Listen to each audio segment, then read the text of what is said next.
Hello दोस्तों, नमस्कार दोस्तों, स्वागत है आप सभी का online data first YouTube channel पर। इस वीडियो में हम बात कर रहे हैं कई बड़ी और लेटेस्ट अपडेट के बारे में जो कि संबंधित है टीईटी बनाम सीटेट को लेकर, यानी कि टीईटी वर्सेस सीटीईटी को लेकर। जैसा कि आप सभी जानते हैं कि इस मामले को लेकर सुप्रीम कोर्ट ऑफ इंडिया के अंदर ये मामला गया हुआ था। सुप्रीम कोर्ट ऑफ इंडिया के अंदर ये मामला आप सभी को देखने के लिए मिला था, जहां पर ये सवाल खड़ा किया गया था कि जो सीटेट है उसको रद्द कर दिया जाए और सिर्फ टीईटी यानी कि राज्य टीईटी को ही मान्य किया जाए। अब इसी के संबंध में एक बड़ी जानकारी सामने निकल कर आ गई है। सुनवाई आज सुप्रीम कोर्ट के अंदर रखी गई थी वो समाप्त हो गई है। सुनवाई समाप्त होने के बाद में सुप्रीम कोर्ट ने इस मामले पे क्या ऑर्डर दिया है वो मैं आप सभी को इस वीडियो में बताने जा रहा हूं। डिटेल में बात करेंगे, पॉइंट टू पॉइंट जानकारी कवर करेंगे। चैनल को सब्सक्राइब करके बेल आइकन को दबा लें और वीडियो को लाइक कर दें, जिससे कि आपको रियल ऑथेंटिक जानकारी ऑनलाइन अड्डा फॉर स्टडी यूट्यूब चैनल के माध्यम से मिलती रहे। सीधे शुरुआत करते हैं मुद्दे की।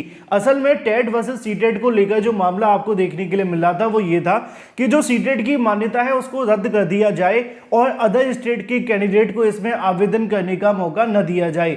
अब इस मांग को लेकर सीधे तौर पर सुप्रीम कोर्ट ऑफ इंडिया के माध्यम से कहा जा रहा था कि जो सीटेट करवाया जाता है उसका वर्जन क्या है, यानी कि सीटेट कराने का मोटिव क्या रहता है। तो यहाँ पे जो अगर बात की जाए, जो सरकारी अधिवक्ता मौजूद थे उनकी तरफ से बताया गया कि सीटेट कराने का सिर्फ एक मोटिव देखने के लिए मिलता है, वो ये है कि इसके आधार पर केंद्र सरकार के माध्यम से निकाली जाने वाली सभी शिक्षक भर्ती में अभ्यर्थी वैलिड हो जाते हैं, उसके आधार पर वो शिक्षक बन सकते हैं, पहला। दूसरा मोटिव ये होता है कि सीटेट के आधार पर अदर स्टेट कैंडिडेट भी आवेदन कर सकते हैं और उनको भी वहां पे नौकरी करने का मौका मिल जाता है। एग्जाम्पल के तौर पे बताया गया, जैसे कि बिहार के अंदर शिक्षक भर्ती निकाली जा रही है तो वहां पे अलग अलग राज्यों के अभ्यर्थी आवेदन कर रहे हैं, लेकिन यहाँ पे अगर बात की जाए जो टीईटी को लेकर मांग कर रहे थे और सीटेट की रद्द करने की मांग कर रहे थे, उन्होंने कहा कि यहाँ पे जो सीटेट करवाया जाता है उसके कराने का कोई मोटिव ही नहीं है। पहली चीज उनके माध्यम से नोट डाउन करवाई गई कि जो यहाँ पे सीटेट करवाया जाता है उसमें सबसे बड़ी समस्या ये रहती है कि जब यहाँ पे हर एक राज्य के माध्यम से अपना टीईटी करवाया जा रहा है और लगातार अभ्यर्थी उसको पास करने के बाद शिक्षक बनने के लिए वैलिड हो रहे, तो सीटेट करा देने से ज्यादा बेनिफिट नहीं मिल पाता है। उसकी सबसे बड़ी वजह है कि सीटेट को अगर आप केंद्र सरकार की शिक्षक भर्तियों में रखना चाहते हैं तो रख सकते हैं, लेकिन राज्य सरकार की शिक्षक भर्तियों के लिए वैलिड न किया जाए। उसकी वजह उनके माध्यम से रखी गई कि राज्य सरकार के अपने बहुत सारे नियम व कानून होते हैं और बहुत सारी समस्या होती हैं। उन्होंने कहा कि सीटेट के आधार पर बड़ी संख्या में ऐसे अभ्यर्थी चयनित हो जाते हैं जो अदर स्टेट कैंडिडेट होते हैं और अदर स्टेट कैंडिडेट होने की वजह से वो यहाँ पर उस राज्य की कहीं ना कहीं चीज़ों को सही तरीके से समझ नहीं पाते हैं। सबसे पहला रीज़न मैं आपको बता दूं, उनके माध्यम से बताया गया कि वहाँ के कल्चर और जो कह सकते हैं कि वहाँ की सांस्कृतिक चीज़ों को नहीं समझ पाते हैं। फॉर एग्जाम्पल मान लीजिए कि अगर राजस्थान के अंदर सीटेट वैलिड है और एक जो कह सकते हैं कर्नाटक का या बेंगलोर का कोई अभ्यर्थी आगे के राजस्थान में शिक्षक बन जाए तो वो राजस्थान की चीज़ों को नहीं समझ पाएगा, वहाँ की क्षेत्रीय भाषाओं को नहीं समझ पाएगा, वहाँ के कल्चर को वो समझ नहीं पाएगा। और जो मोटिव होता है एनसीटीई का या एनईपी का कि आप सभी के माध्यम से जो सीधे तौर पे कहीं ना कहीं बच्चों को पढ़ाने के लिए, शिक्षित करने के लिए मातृभाषा के अंदर आपको शिक्षा प्रदान करनी है, वो कहीं ना कहीं यहाँ से हट जाता है। तो उन्होंने कहा कि इसलिए यहाँ पे जो कल्चर होता है, लैंग्वेज होती है, या फिर जो झारखंड के अंदर ट्राइबल्स होते हैं उनको समझ पाना, उनको समझाना, बहुत सारी चीज़ें ऐसी रहती हैं जो सीटेट की वजह से अदर स्टेट कैंडिडेट जब वहाँ नौकरी पा जाते हैं तो उनके साथ में वो कहीं ना कहीं कह सकते हैं कि सही तरीके से अपनी चीज़ें रिप्रेजेंट नहीं कर पाते हैं। इसलिए जो सीटेट है उसको वैलिड न करते हुए सिर्फ यहाँ पे राज्य सरकार के टीईटी को ही वैलिड किया जाए। अब पहला रीज़न तो उनके माध्यम से रखा गया कि जो लैंग्वेज होती है और लैंग्वेज के साथ में जो वहाँ का कल्चर होता है। अब मान लो कि कोई यूपी का अभ्यर्थी है, अब यूपी के अंदर कोई दिल्ली का अभ्यर्थी चयनित होकर आ जाए तो यूपी में बहुत सारी जगहों पे भोजपुरी का इस्तेमाल किया जाता है ना। अब भोजपुरी वहाँ की मातृभाषा है। अब दिल्ली का अभ्यर्थी हिंदी बहुत अच्छे से समझ पाता है, भोजपुरी भी समझ लेगा, लेकिन शायद उसके लिए थोड़ी सी मुश्किल पड़ेगी कि वहाँ के बच्चों को समझा पाने में। तो ये चीज़ वहाँ पे कहीं ना कहीं रखी गई। तो जजेस के माध्यम से कहा गया कि जब हमारे पास में यूपी टेट है, बी टेट है, अलग अलग राज्य का अलग अलग टीईटी है, तो सीटेट की क्या ज़रूरत है। तो इसको लेकर यहाँ पे कहीं ना कहीं उनके माध्यम से कहा गया कि सीटेट की सिर्फ ज़रूरत केंद्र सरकार की शिक्षक भर्तियों के अंदर ही होनी चाहिए। अन्य शिक्षक भर्तियों के लिए सरकार के पास में अपना टीईटी है और उसके आधार पर वो शिक्षक बन सकेंगे। इससे कहीं ना कहीं राज्य के अभ्यर्थी ही चयनित होंगे जो वहाँ की सांस्कृतिक और कल्चर को समझेंगे और अपनी भाषाओं के आधार पर छात्रों को शिक्षित कर सकेंगे।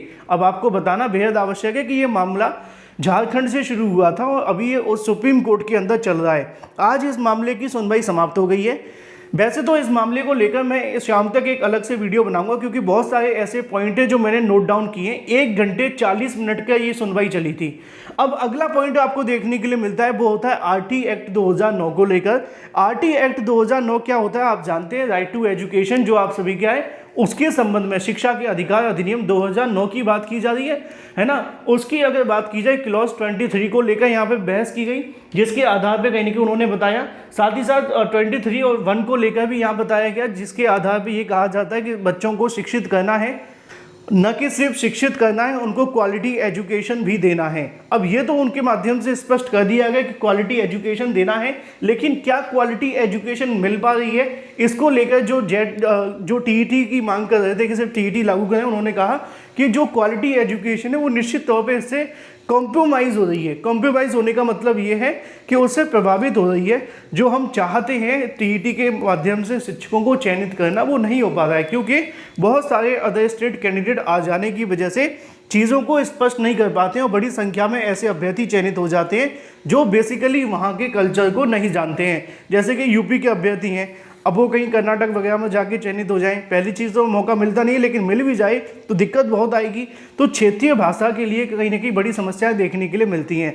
अब इस मामले पर कल की तारीख में इस मामले को लेकर फिर से कहीं ना कहीं एक अगली तारीख लगा दी गई है। उम्मीद ये है कि कल होने वाली सुनवाई में इस मामले पर फाइनल डिसीजन आ जाएगा, यानी कि ऑर्डर रिजर्व हो सकता है। ऑर्डर रिजर्व होने से पहले सरकार के माध्यम से अपना पक्ष रखा जाएगा और सरकार के पक्ष सुनने के बाद में कोर्ट ये डिसाइड करेगी कि सीटेट कराना आवश्यक है।